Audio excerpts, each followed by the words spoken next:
In this video, you're going to want to keep in mind that the word directory is synonymous with folder. And I am in Brent Herring's pre-calculus Moodle, and if you look at it, it's pretty crisp in the sense that it's very organized. And one of the techniques he used is to cluster his materials in folders or directories.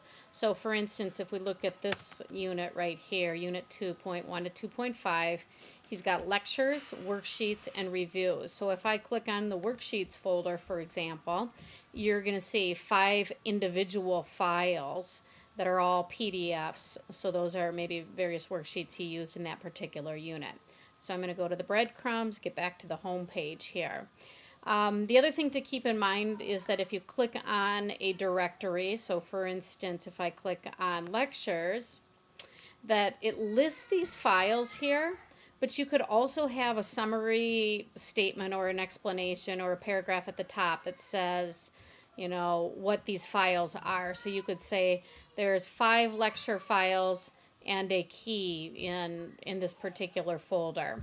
If you click on this button, you're going to go right to your file directory where you could upload more files to this directory to be displayed here.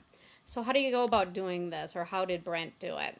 You can do this by clicking on Add a Resource and Display a Directory. So that means just display a folder. This is a folder that already exists in your file directory. So for instance, if I click here, everything I see in this list, those are folders that Brent had previously created in his file directory, and he's got files inside them.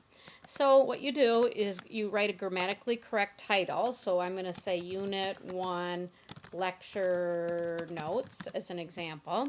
And then this is where you can make that summary statement. And then I could say something like the files below are all of the PowerPoint presentations from Unit 1 converted to PDF files. Oops, there we go. And then this is the important part here. People oftentimes forget to choose the actual folder that, again, lives in the file directory. So I'm going to have to choose one. It's kind of hard for me to do. I'm just going to pick one randomly here. It's kind of hard for me to do when I'm listening to my daughter have a tantrum upstairs. So ultimately, you don't have to do anything with the groupings. And then you're going to say save and return to course. And lo and behold, right here is the directory that I've displayed. If I click on it, you see the header or the summary statement that I made, and then you see the files that are in there. I'm going to go back using my breadcrumbs to the home page. And just to let you know, if I go ahead and delete this, it's not going to get rid of those individual files. It's just deleting it from the home page. Files are still in the file directory. I just don't want to display this here because, again, I made it up and it's not really for pre-calculus. So hope that helps.